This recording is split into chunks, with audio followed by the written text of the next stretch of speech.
Oh, so speaking of stories, by the way, of things that don't normally happen to people. So, while I was up that way, I had to go pick up some merchandise that a guy was making for me. So, just so happened that it was relatively close to where we were in Michigan. So I get up early, I head out. I'm like, cool, I'm going to go take care of this real quick. I'll get some coffee. I'll go back. As I'm walking through the lobby, I walk past Nick Lendl, the ring announcer, live event announcer for Ring of Honor, who was putting somebody over on the phone. And, I'm like, hey man, you want to go for a ride with me, man? Go get some coffee. He's like, yeah, sure, man. I'll tag along. So Lendl comes with me, and my phone was in need of charging, so I had my phone charged up, and my phone doesn't like to work well when it's doing multiple things, and the GPS is wonky. So I'm like, hey Lendl, you're not doing anything.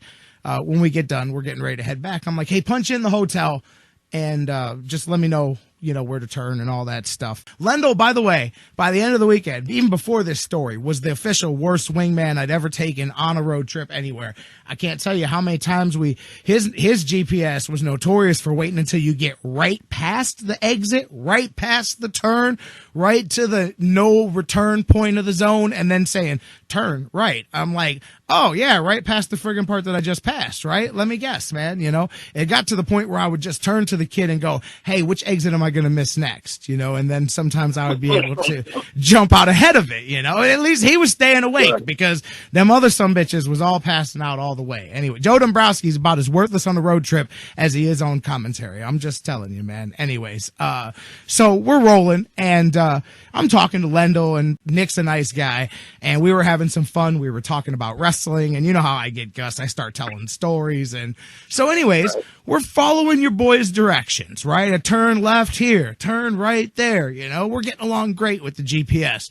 Here we come, whatever it was. What was it? Springwood Suites or whatever the place was. I can't even remember, but pull into it, right? And my phone's blinking. Silas, our boy Silas Young, is calling me. And he's like, J-Rocc, where you at, man? And I'm like, oh, man, I actually just got back.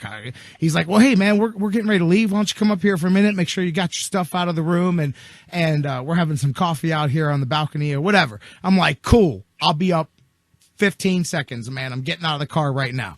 Now, the night before, as you may remember, Gus, the storm took out the power in the hotel because it was pouring rain.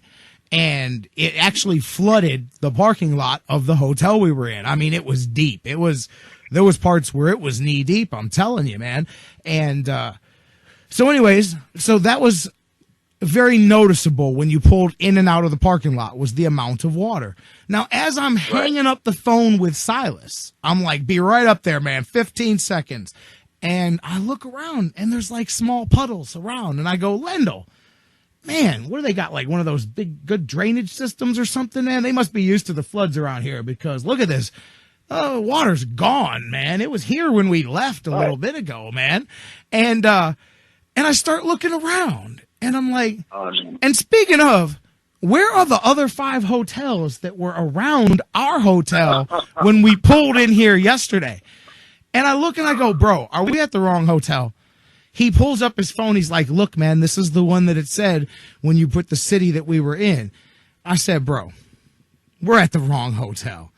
We are at the wrong hotel. So anyways, as we get it turned around, we're 15 minutes away now, by the way, from the right hotel, man. No. By the time Silas and I gets back up, he goes, bro, I thought you were coming right up. I said, dude, I was getting out of the wrong lobby and into the wrong elevator when I realized that we were at the wrong damn hotel, man. So, bro, your boy got, and so Dombrowski, he texts while I'm driving back. He's like, hey, I'm just waiting for Lendl and then we'll be ready to leave.